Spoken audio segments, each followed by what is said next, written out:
So hello students, today we're gonna discuss about reproductive basics. So reproduction में क्या क्या steps है, first आपको वो पता होना चाहिए. First इसमें होगी gametogenesis. क्या होगी? Gametogenesis. Gametogenesis में क्या होता है, मेनली यहाँ पे मेल और फीमेल गैमीट्स बनेंगे. अब जब गैमीट्स बनेंगे उसके बाद क्या होगा, वो जो गैमीट्स बने हैं उनकी होगी फर्टिलाइजेशन. नेक्स्ट होगी फर्टिलाइजेशन. और जब फर्टिलाइजेशन हो जाएगी, फर्टिलाइजेशन क्या है? Fusion of male and female gametes. अब जब ये फ्यूजन होगी उसके बाद बनेगा हमारा जाइगोट, और वो जाइगोट जाके यूट्रस की एंडोमेट्रियम में क्या करेगा? इम्प्लांटेशन. सो बेसिकली रिप्रोडक्शन में आपको ये 3 स्टेप्स याद रखने हैं. इम्प्लांटेशन. सो फर्स्ट हम बात करेंगे गैमीटोजेनेसिस की. सो गैमीटोजेनेसिस में 2 टाइप्स के गैमीट्स हैं, आपको पता है, स्पर्म एंड ओवा. सो जब ओवम बनता है तो उस प्रोसेस को हम बोलते हैं oogenesis. So that step is known as oogenesis. तो oogenesis होगी कैसे? अब सी, फर्स्ट हमारे पास एक सेल होता है जिसको हम बोलते हैं primordial germ cell. This cell is ectodermal in origin. ये क्या है? एक्टोडर्म से बनता है. अब ये जो प्राइमोर्डियल जर्म सेल है, इससे एक सेल बनेगा जिसको हम बोलते हैं oogonia. ये जो oogonia होता है ना, ये क्या है? This is a diploid cell. This is a diploid cell, means this is 2n. अब ये oogonia जो है ना, इसमें क्या होगी? इसमें होगी mitosis. This oogonia will undergo mitosis, and you know mitosis is what? It is a equational division. It is a equational division. Equational division से मेरा मतलब है, अगर कोई सेल 2n है तो फर्दर ये डिवीजन के बाद भी क्या रहेगा? This will remain as 2n only. ठीक है, तो mitosis is a equational division. अब ये oogonia में जब माइटोसिस हुई तो this will form primary oocyte. ये प्राइमरी oocyte जो बना है ये भी क्या होगा? This will be diploid. Okay, ये तो सारा स्टेप था जो हमने पढ़ा before puberty. And one more thing that you need to know is, जो oogenesis है ना, ये इंट्रा यूट्राइन लाइफ में ही स्टार्ट हो जाती है फीमेल की. So it starts at intra uterine and it is a life long process. Okay, intra uterine he start हो जाएगी और ये लाइफ लॉन्ग प्रोसेस है. अब अब ये फीमेल जो है, इस प्राइमरी oocyte में क्या होगी? सेकेंड डिवीजन होगी जिसको हम बोलते हैं मियोसिस 1. मियोसिस 1 आपको पता है ये क्या होती है? This is a reductional division. Reductional division से मेरा मतलब है, it is a reductional division. For example ये था 2n. अब जब इसमें डिवीजन होगी ना तो this will remain nn. Okay, इसीलिए हम मियोसिस 1 को रिडक्शनल डिवीजन बोलते हैं. सो ये प्राइमरी oocyte जो है मियोसिस 1 में, this will get arrested in dictyotene stage. ये डिक्ट्योटीन स्टेज क्या होती है?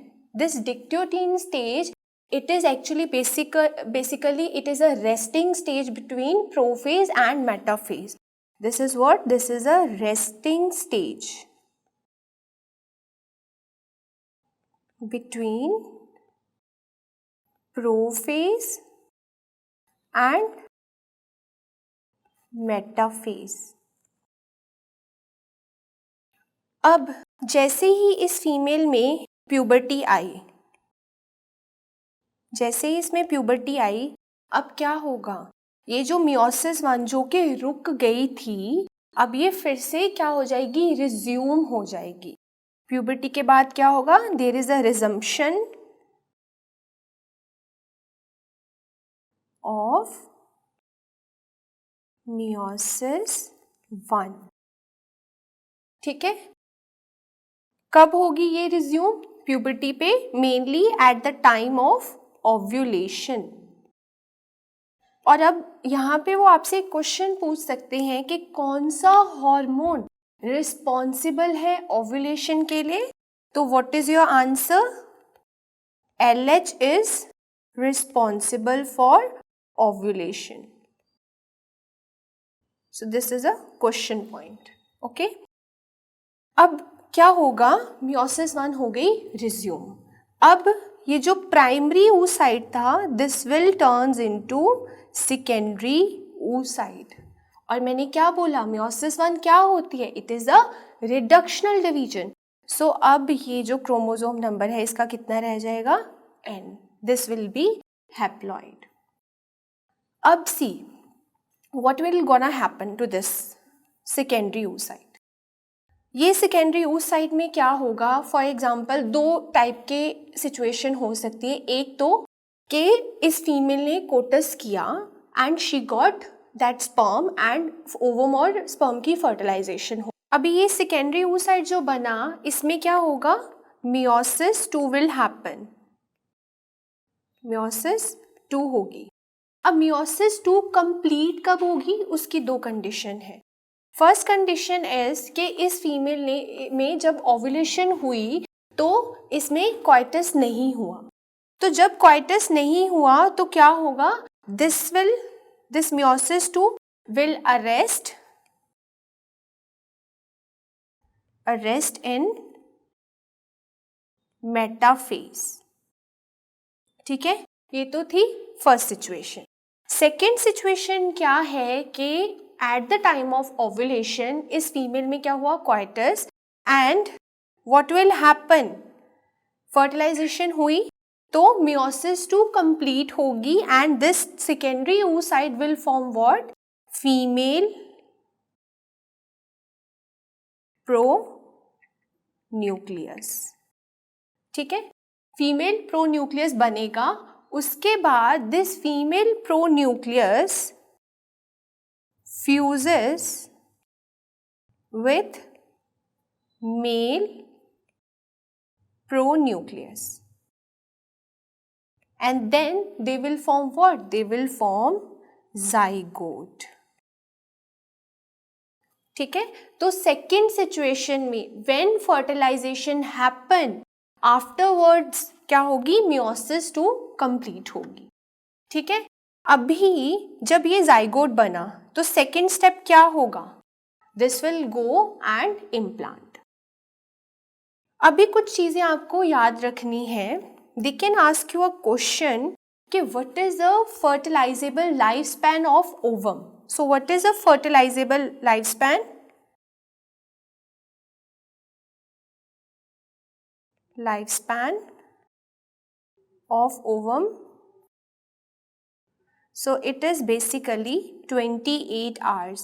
28 आवर्स में अगर तो फर्टिलाइजेशन हो गई तो ठीक है, वरना क्या हो जाएगी फीमेल में, मैंस्चुरेशन।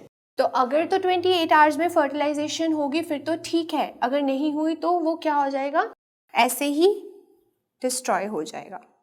Second is they can ask you what is a fertilizable lifespan of sperm. So it is 72 hours. Fertilizable lifespan of sperm is what? It is 72 hours. ठीक है, अब सेकेंड गमीट फॉर्मेशन की हम बात करेंगे, दैट इज स्पर्म फॉर्मेशन। उस process को हम बोलते हैं what, spermatogenesis. So second is spermatogenesis. अब स्पर्मेटोजेनेसिस में जैसे वहाँ पे oogonia था प्राइमोर्डियल जर्म सेल, तो यहाँ पे क्या होगा, यहाँ पे स्पर्मेटोगोनिया होगा. Spermatogonia is a primordial germ cell. ठीक है, this is also diploid. Now they can ask you a question कि when spermatogenesis begin. So it begins at puberty. And what is the duration of spermatogenesis? That is mainly 72 to 74 days. So duration क्या होती है, 72 to 74 days लगते हैं sperms बनने में. Now ये जो स्पर्मेटोगोनिया है, this is what, this is a diploid cell.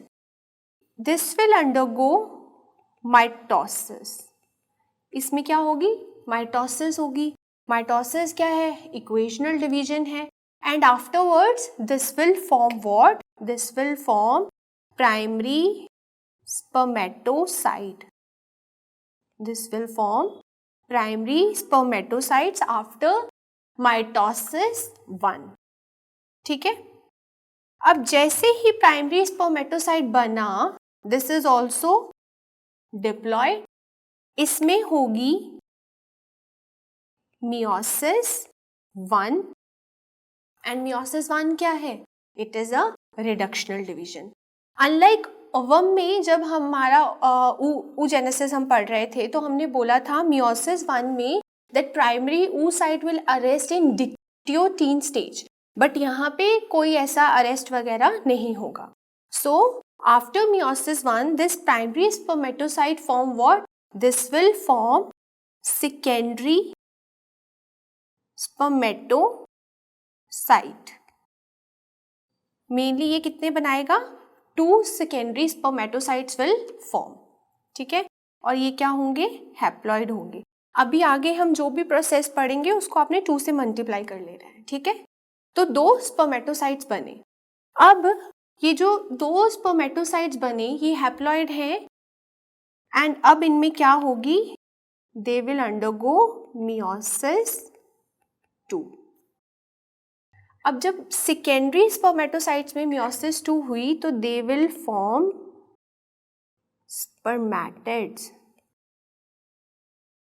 2 spermatids, एक की बात कर रही हूँ अभी, इसको 2 से मल्टीप्लाई कर लेना, तो total 4 spermatids will form.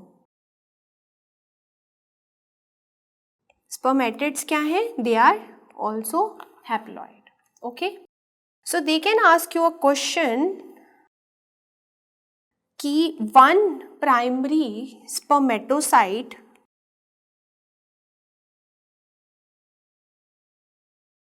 form how many spermatids? So your answer will be 4 spermatids.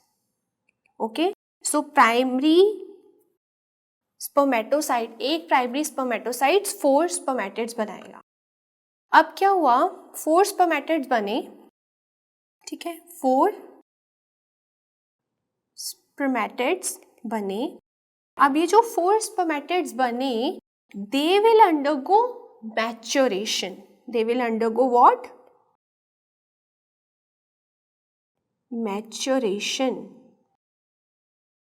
और ये maturation कहाँ पे होगी? This will happen in epididymis. So this will happen in epididymis. जब maturation हो जाएगी ये spermatids की, तो they will form what? They will form spermatozoa, जिसको हम स्पर्म्स भी बोलते हैं. So after undergoing maturation in epididymis, these spermatids gonna form what? Sperm. और इस प्रोसेस को हम क्या बोलते हैं? We called it as spermiogenesis. Spermiogenesis. Got it? Now they can ask you one question here कि spermiogenesis को कितना टाइम लगता है. So time required for spermiogenesis is what? that is 12 to 14 days. And the next question is they're gonna ask you is total time required for the formation of sperm is what? 72 plus 12 is what? That is 84 days. Total 84 days लगते हैं sperms को बनने में. Now spermiogenesis में हमने बोला कि spermatids बनाते हैं स्पर्म, ठीक है. तो बेसिकली जो स्पर्म्स और स्पर्मेटिड्स में डिफरेंस क्या है? जो स्पर्म होते हैं they are motile cells. Sperms are what? They are motile. Whereas if we talk about spermatids, they are non-motile. So epididymis में मेनली क्या होता है कि जो स्पर्मेटिड्स हैं वो मोटिलिटी गेन करते हैं. सो यहाँ पे they can ask you a question, motility is gained where? In epididymis. Now we'll talk about fertilization.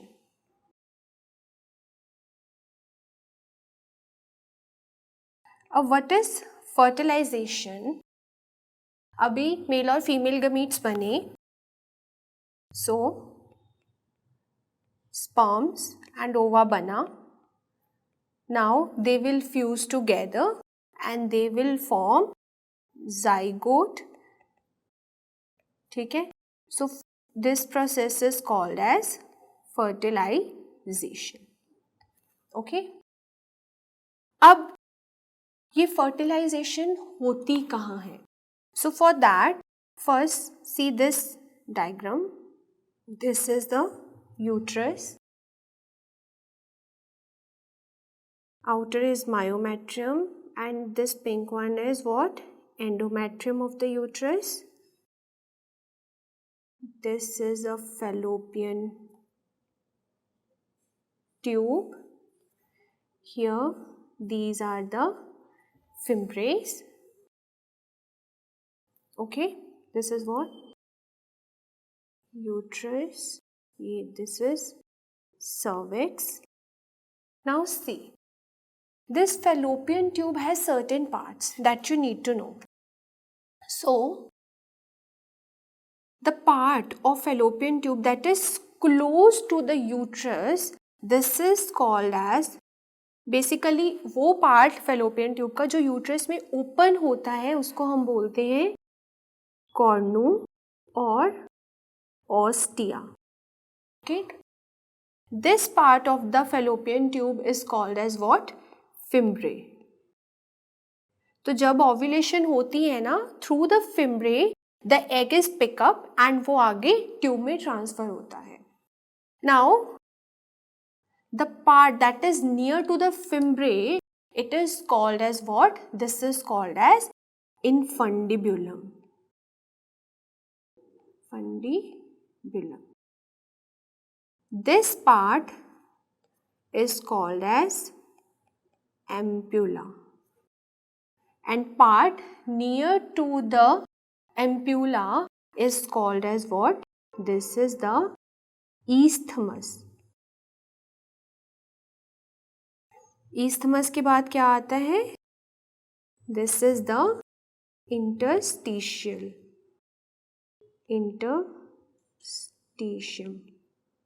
Okay, और interstitial part of the fallopian tube. इसको हम एक और नाम भी बोलते हैं, इसको हम intramural part भी बोलते हैं. इंटरस्टिशियल और intramural part. So fallopian tube के आपको बेसिकली चार पार्ट्स याद रखने हैं. One is intramural, other is isthmus, then ampulla and then infundibulum.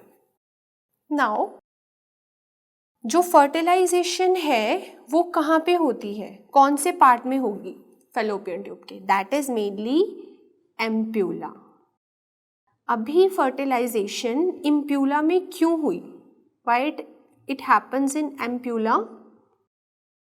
Because जो एम्प्यूला है ना, this is the widest part. This is the widest part and secondly यहाँ पे बहुत सारे म्यूकोजल फोल्ड्स होते हैं जिसकी वजह से मेनली जो फर्टिलाइजेशन है वो ऑलवेज एम्प्यूला पे होती है।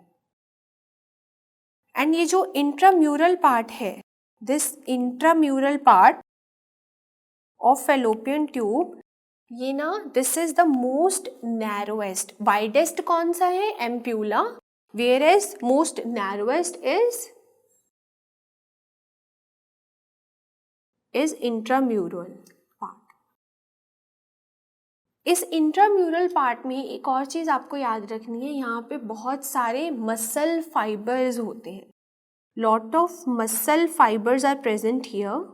नाउ इस इंट्राम्यूरल में बहुत सारे मसल फाइबर्स होते हैं, क्या होते हैं, muscle fibres, and these muscle fibres are basically arranged in the circular manner, circular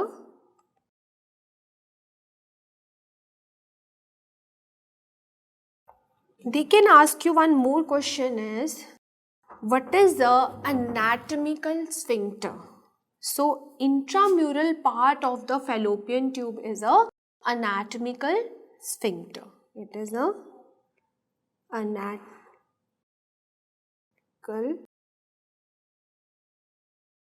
sphincter. Okay, it is anatomical sphincter. And यहाँ से एक और क्वेश्चन अराइज होता है, what is the physiological sphincter. So physiological sphincter कौन सा है,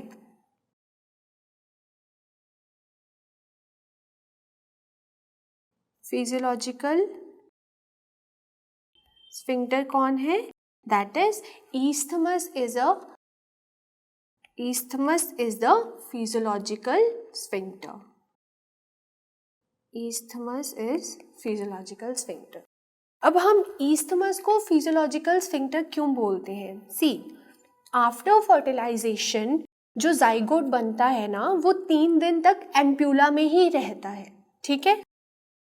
अब इस isthmus का क्या रोल है, ये होल्ड करके रखता है उस जाइगोट को एम्प्यूला में ताकि वो यूट्रस में ना चला जाए before 3 days, okay. So basically it holds the zygote in ampulla after fertilization. अब आप बोलोगे कि अगर ये एम्प्यूला में ही रहा तो ऑब्वियसली उसको तो हम एक्टोपिक बोलते हैं, या यू आर राइट, उसको हम एक्टोपिक ही बोलते हैं, बट हमारी फैलोपियन ट्यूब में पेरिस्टाल्टिक मूवमेंट्स होती रहती हैं। Because of that peristaltic movement क्या होगा, ये जो जाइगोट बनेगा this will transfer to the uterus, okay. So tube peristalsis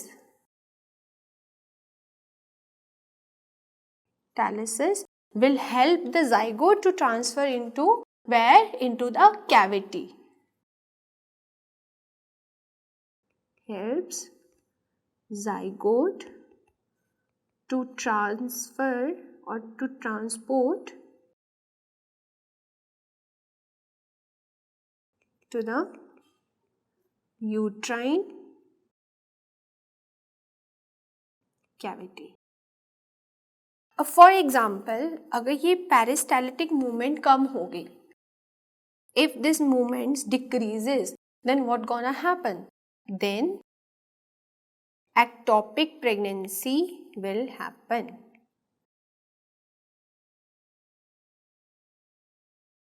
so ectopic pregnancy हो जाएगी अगर ये पेरिस्टाल्टिक मूवमेंट्स कम हो जाएंगे, ठीक है। Now one more question that you need to know, जो ईस्थमस है ना, मेनली जो ट्यूबल लाइगेशन जब हम करते हैं तो वो हम कहाँ पे करते हैं, मेनली ईस्थमस पे। So isthmus is the main site for tubal ligation, ठीक है। तो ये चीज़ें आपको याद रखनी है about the different various parts of the fallopian tube. Now there is one term called as capacitation. Now what is this capacitation? Capacitation क्या है? Basically capacitation is a set of biochemical changes that makes the sperm competent to fertilize the egg. So it is what? Set of biochemical changes that makes sperm competent to fertilize the egg. Got it?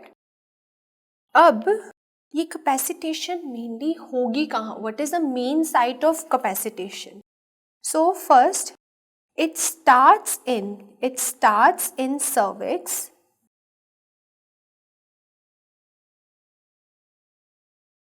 And अगर इसकी main site पूछे ना, main site क्या है?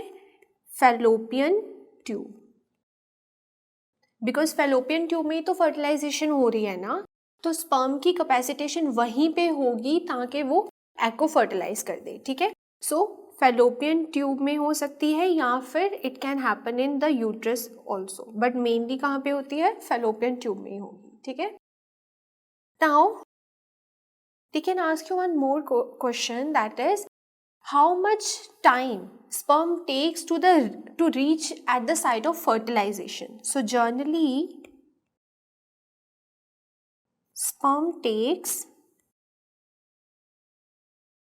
30 minutes to reach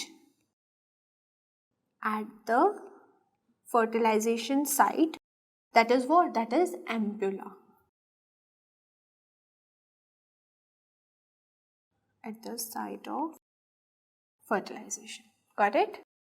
Now, because of this capacitation, what is gonna happen?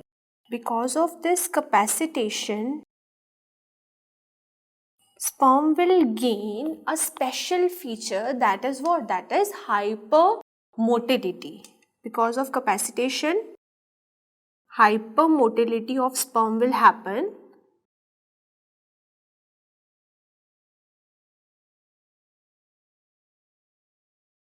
अब आप बोलोगे कि कैपेसिटेशन से हाइपरमोटिलिटी कैसे हुई? Due to what? Due to calcium influx. Calcium influx होगा तो क्या होगा? स्पर्म ज़्यादा मोटाइल हो जाएगा. ठीक है, and other thing that you need to remember about capacitation is, because of this capacitation this capacitation provides the ability to sperm to bind with zona pellucida. So zona pellucida is nothing but the plasma membrane of the ovum. So this will provide capability to sperm for binding with zona pellucida. ठीक है, अभी सी, this is the ovum, इसके बाद this layer, this is what the layer I am drawing in green, this is what? This is the zona pellucida. This is zona, sorry. अब क्या होगा? इस जोना पैलुसिडा पे रिसेप्टर होते हैं स्पर्म के लिए. There is presence of receptor for sperm on zona pellucida. और उन रिसेप्टर्स का नाम क्या है? What is the name of that receptor? That is zona pellucida GP3 receptor. This is GP3 is glycoprotein 3. So this is what? This is zona pellucida glycoprotein receptor 3. Okay. अब receptor है जोना पैलोसिडा पे, अभी यहाँ पे स्पर्म आया, this is sperm, ठीक है, जोना पैलोसिडा पे उसके लिए रिसेप्टर प्रेजेंट थे. This sperm will bind to these receptor, there will be binding of sperm to the receptor, and जब स्पर्म इसके साथ बाइंड कर जाएगा तो क्या होगी, there will be a cortical reaction. This will induce what? Cortical reaction. Now, fertilization के कुछ steps हैं that you need to know. First, sperm में क्या हुआ था? Sperm में first हुई capacitation. Capacitation हुई. Capacitation के बाद क्या हुआ? ये जाके बाइंड कर गया, बिकॉज हमने बोला था कैपेसिटेशन की वजह से ही इसको एक चांस मिला था जोना पैलोसिडा से बाइंड करने का. So second is what, that is binding to zona pellucida. Second step is binding to zona pellucida. Third step क्या होगा after binding to zona pellucida, there will be acrosomal reaction.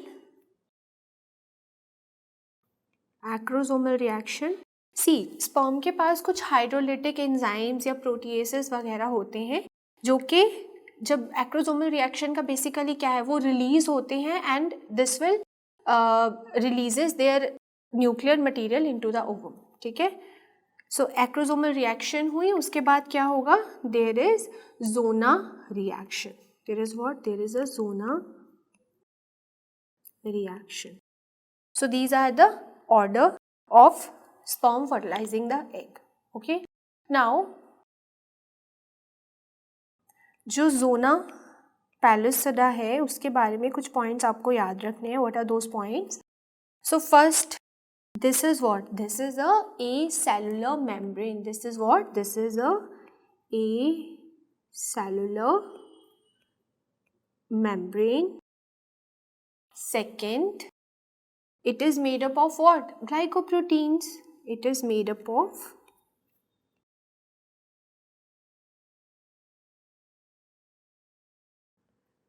glycoproteins. Third thing that you need to know, because of this zona pellucida, one thing never gonna happen, that is polyspermy. Polyspermy means, see, एक ovum को एक ही sperm fertilise कर सकता है. ऐसा नहीं कि एक ओवम में 3-4 स्पर्म जाके फर्टिलाइज करेंगे. No, only one sperm can fertilise a ova. So that is mainly because of what, mainly because of zona pellucida. अगर ये लेयर नहीं हुई तो क्या हो सकती है, polyspermy can happen. So this will helps, this will prevent polyspermy. ठीक है, so these are the steps that you need to know for zona pellucida. ठीक है, now they can ask you at what day the zygote enters into the uterine cavity. So at what, after third or fourth day, zygote or conceptus enters to uterine cavity. And they can ask you one more question from here, that is in which form it is entering into the uterine cavity. So your answer is what, morula. So morula क्या है, basically it is a 16 cell stage. ठीक है, and morula जाएगा कहाँ पे, uterine cavity में. वहाँ पे it will form blastocyst and this blastocyst will implant into the endometrium. ठीक है, ये चीज़ें आपने याद रखनी है. Now next step after fertilization is what, that is implantation. Now we're gonna discuss about implantation. तो implantation क्या है? It is a fixing of blastocyst to the what? To the endometrium of the uterus. So ये कब होगी? This implantation begins at what day? At day 6 or day 7 बोल सकते हो आप. Second, they can ask you when it completes. So ये complete कब होगी? Around day 10 it will complete. And what is the main site of implantation? अभी ऐसा तो नहीं यूट्रस में कहीं पे भी जाके इम्प्लांट हो जाएगा, नहीं, पर्टिकुलर कुछ साइट तो होगी ना. So what is the site where this blastocyst implants? That is upper posterior wall of the uterus. Okay, so ये upper posterior wall पे जाके blastocyst implant करेगा. Now see, sometimes फीमेल आपके पास जब आती है तो वो कंप्लेन करती है कि इम्प्लांटेशन के टाइम पे जर्नली शी एक्सपीरियंस ब्लीडिंग. तो ये नहीं बोलेगी कि मुझे इम्प्लांटेशन हुई है तो ब्लीड हो रहा है, नहीं, वो बोलेगी कि मुझे ना मैंने प्रेगनेंसी टेस्ट किया था, वो पॉजिटिव आया, तो वो आपको बोलेगी कि वो जब उसको पीरियड्स नहीं आए बट थोड़ा सा ब्लीड हुआ था. तो just remember at time of implantation she will complains of what? Bleeding. और ये bleeding जो है ना, इसको हमने एक पर्टिकुलर नाम दिया है, इसको हम बोलते हैं, we called it as Hartmann sign. This is what? Hartmann's sign. So they can ask you a question on this. ठीक है? This is what? Hartmann sign. This is a sign of implantation कि implantation हो गई है. Now जो implantation है ना, ये 3 phases में occur होगी. Implantation has 3 phases. What are those 3 phases? So see, first phase of implantation is called as apposition.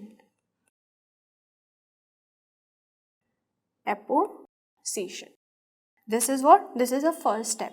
और इस एपोजिशन के लिए एक मॉलिक्यूल है जो कि बहुत ज़रूरी होता है, that is what? Selectin. Selectins are required for apposition. Second phase of implantation is what? Adhesion.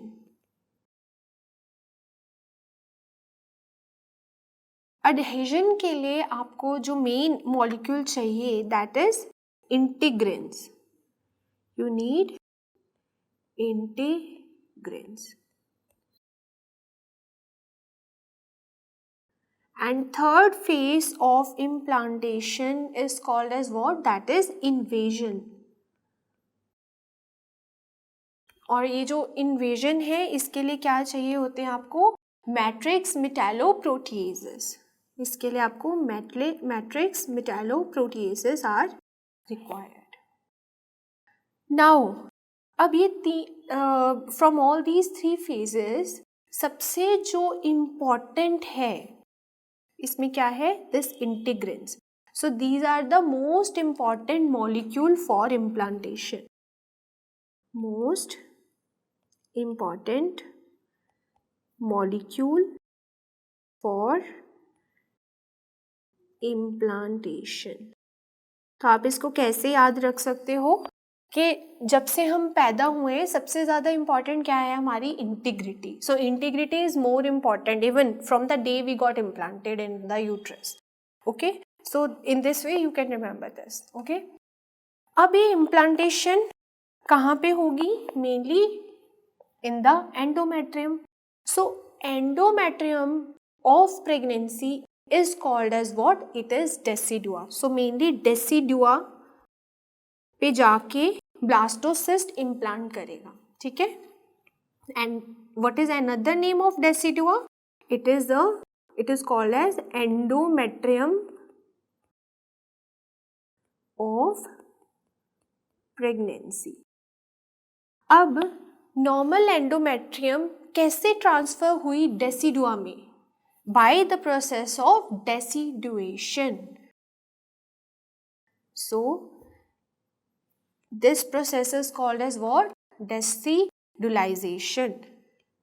Decidulation. And this process happen under the influence of what hormone? That is progesterone. आपको पता है progesterone को हम क्या बोलते हैं? It is called as pregnancy hormone. So progesterone की वजह से क्या हुआ? डेसिडुआ बना, जहाँ पे ब्लास्टोसिस्ट जाके क्या करेगा? इम्प्लांट करेगा. नाउ जब इम्प्लांटेशन होती है, eight the time of implantation they can ask you what is the thickness of endometrium. So what is the thickness? Thickness of endometrium at time of implantation, that is what? That is 10 to 12 mm thickness होती है. ठीक है. Now see, I will draw one diagram. This is the uterus. This is basically myometrium.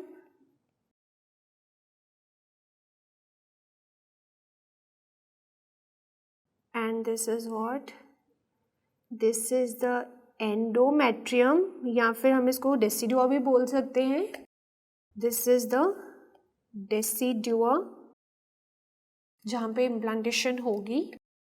Now see, यहाँ पे baby आया. ठीक है. यहाँ पे क्या हुआ? इम्प्लांटेशन हो गई. ठीक है.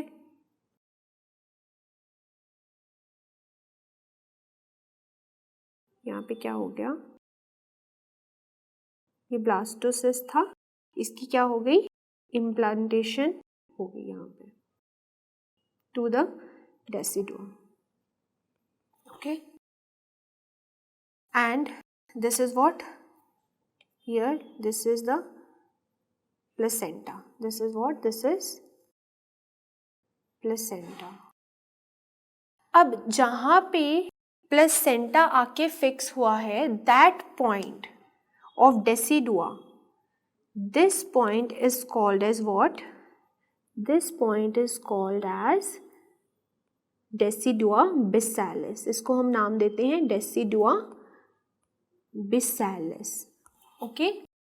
Then there is second layer जो कि इस fetus को cover करेगी, उसको हम क्या बोलते हैं?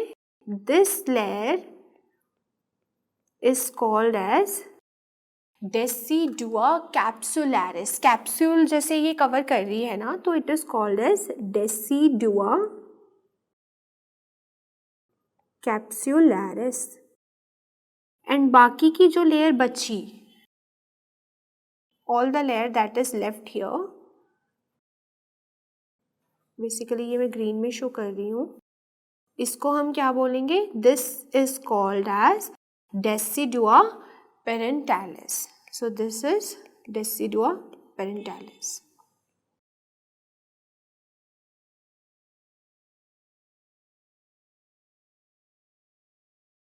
So decidua की mainly 3 layers होती हैं. Capsularis, that is covering the fetus. Second one is bissalis, जहाँ पे placenta जाके attach होगा. Third one is the other rest, जो भी layer बची, that is decidua parentalis. Now as the baby grow, जैसे जैसे ये बच्चा ग्रो करेगा, क्या होगा?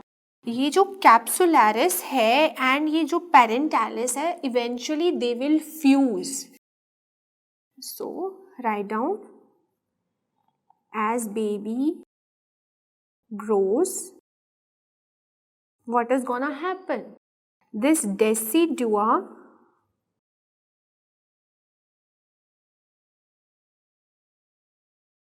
capsularis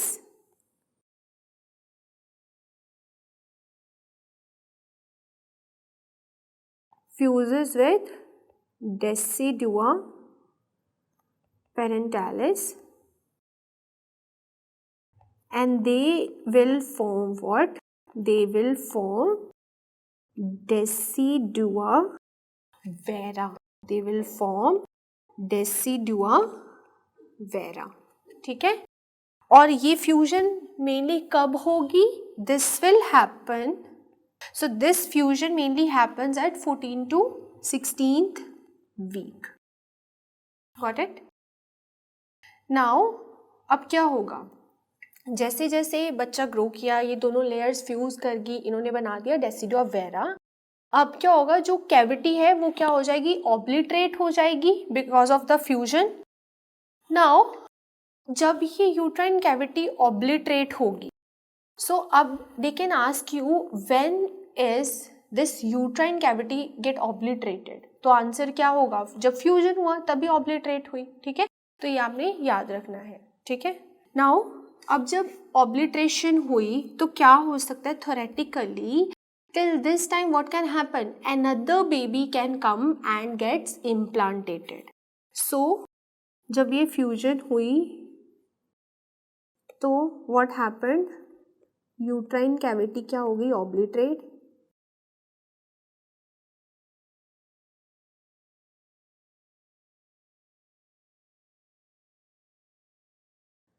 एंड अब क्या हो सकता है? थ्योरेटिकली हमने बोला कि एक और बेबी आके इम्प्लांट कर सकता है. इस प्रोसेस को हम क्या बोलते हैं? We called it as what? Superfetation. Now two terms आपको याद रखनी है. One is superfetation and other one is the superfecundation. Other one is what? Superfecundation. अभी इन दोनों में डिफरेंस क्या है? सुपरफिटेशन और सुपरफिकंडेशन में. सी, जो सुपरफिटेशन है ना, इसमें क्या होगा? फर्टिलाइजेशन होगी 2 ओवम की बाय 2 डिफरेंट स्पर्म. बट यहाँ पे सुपरफिटेशन में क्या होगा? डिफरेंट मेंस्ट्रुअल साइकिल में हुई है फर्टिलाइजेशन. वेयरएज अगर सुपरफिकंडेशन की हम बात करें, यहाँ पे 2 ओवम फर्टिलाइज हुए 2 डिफरेंट स्पर्म्स के साथ, but in the same menstrual cycle. So इसकी डेफिनेशन लिख लो. Fertilisation of 2 ovum by 2 different sperms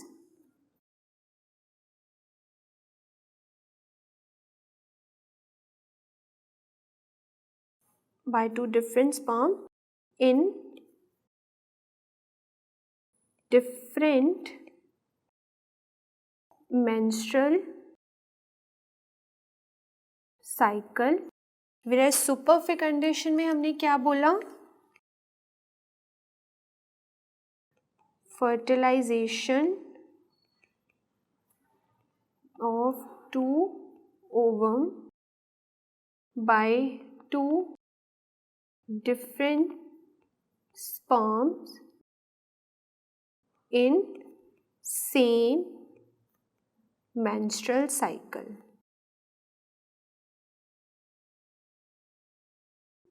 okay, so ये 2 चीज़ें आपने याद रखनी है सुपरफिटेशन एंड सुपरफिकंडेशन में. जनरली ये जो सुपरफिटेशन है ना, it is not documented in human beings. Okay, superfecundation में आपने क्या याद रखना है कि जो जेस्टेशनल एज होगी ना बच्चों की, वो सेम होगी. इसमें फिटेशन में इट इज़ डिफरेंट, वेयरएज फिकंडेशन में क्या होगी? सेम जेस्टेशनल एज होगी बच्चों की. जेस्टेशनल एज ऑफ बेबीज क्या होगी? सेम होगी. ठीक है, thank you so much for watching this video.